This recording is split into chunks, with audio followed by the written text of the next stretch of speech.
नमस्कार बच्चों, हिंदी की ऑनलाइन कक्षा में आपका स्वागत है। मैं लियाल पब्लिक स्कूल बीकानेर से आपकी हिंदी अध्यापिका नीता शर्मा। आज इस सत्र की प्रथम कक्षा है वो हम लेने जा रहे हैं हिंदी की। तो हिंदी में मैं आपको शब्द भंडार पढ़ाऊंगी। सबसे इजी पार्ट होता है और सबसे अधिक समझने लायक भी। तो आज हम शब्द भंडार का अध्ययन करते हैं। शब्द भंडार में हम पर्यायवाची, एकार्थक, अनेकार्थक, समरूपी भिन्नार्थक और वाक्यांश के लिए एक शब्द इनका अध्ययन करते हैं। तो आइए कुछ छोटी छोटी चीजों का अध्ययन करते हुए हम आगे बढ़ते हैं। पर्यायवाची शब्द, आसमान में तारे टिमटिमाते हैं। आप देखिए, चित्र को देखते हुए वाक्य को पढ़ें। आसमान में तारे टिमटिमाते हैं।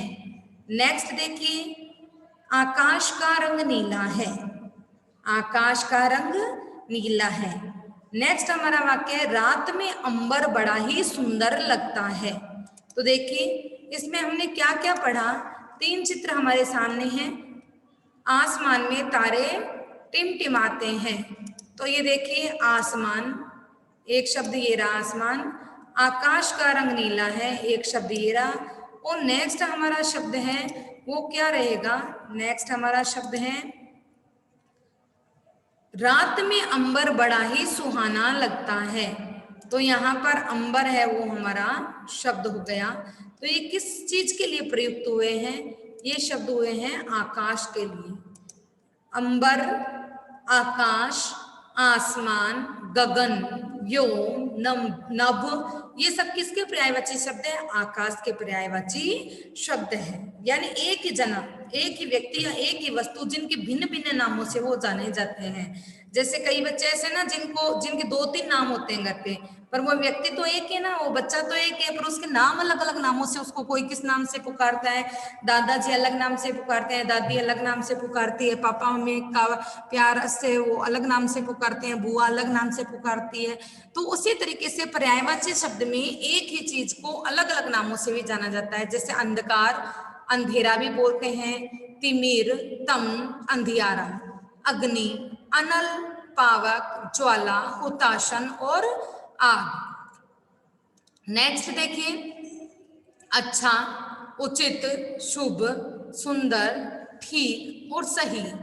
अतिथि, मेहमान, आगंतुक, अभ्यागत, पाहुन, अनुचर, दास, भृत्य, सेवक, नौकर, परिचारक।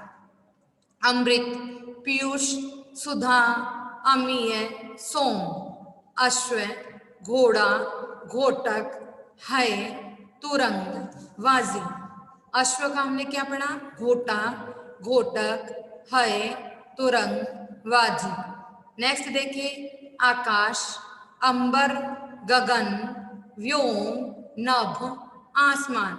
नेक्स्ट देखते हैं, आंख, नेत्र, नयन, लोचन, चक्षु, दृग। आनंद, हर्ष, मोद, प्रसन्नता, उल्लास और प्रफुल्लता। इंद्र, सुरेश, सुरेंद्र, देवेंद्र, देवराज। नेक्स्ट देखिए, इच्छा, अभिलाषा, आशा, लालसा, चाह, मनोरथ और कामना। नेक्स्ट पढ़ते हैं हम विलोम शब्द। देखिए, ये फेस हम देख रहे हैं, इसमें हैप्पी फेस है यानी सुख। ये एक फेस है वो खुश दिखाई दे रहा है। तो हमें खुश कब होते हैं? जब हम सुखी होते हैं, तो सुख। नेक्स्ट देखिए, यहाँ रोते हुए दिखाया गया है, तो सुख का उल्टा क्या हो गया? दुख। यहाँ वो हंसते हुए हैं, यहाँ पर रोते हुए हैं। तो हंसते कब है हम? जब हमें सुख की प्राप्ति होगी। तो सुख का उल्टा क्या हो जाएगा? दुख। नेक्स्ट देखिए, अच्छा, बुरा, अधिक, कम, अपना, पराया, अनुकूल, प्रतिकूल, अनुराग, विराग। अमृत, विष, आकाश, पाताल, आकर्षण, विकर्षण, आदर, निरादर, आदान प्रदान, आय, व्यय, आयात, निर्यात, आरंभ, अंत, इच्छा, अनिच्छा, उचित, अनुचित। नेक्स्ट हम पढ़ते हैं अनेक के लिए एक शब्द। छोटा भाई, छोटे भाई को क्या कहते हैं? अनुज। बड़ा भाई अग्रज।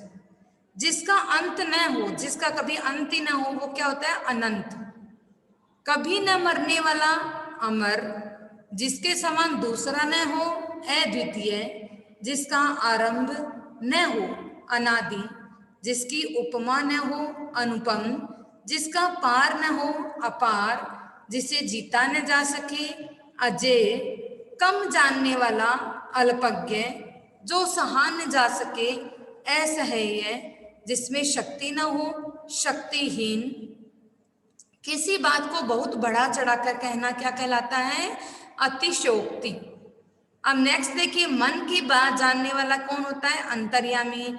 यहाँ हमने एक चित्र देखा है, देखिए चित्र में वाल्मीकि जी अंतर्यामी थे। वाल्मीकि जी क्या थे? अंतर्यामी थे। तो वाल्मीकि जी कौन थे? मन की बात जानने वाले थे। जो झूठा दिखावा मात्र हो उसे क्या कहते हैं? पाखंड। नेक्स्ट देखिए, समरूपी भिन्नार्थक अनल अग्नि, यानी समरूपी एक जैसे रूप वाले पर भिन्न अर्थ वाले। समरूपी का मतलब एक जैसे रूप वाले, भिन्नार्थक यानी लेकिन उनका अर्थ भिन्न भिन्न होना। अनल का अर्थ होता है अग्नि और अनिल का अर्थ होता है हवा।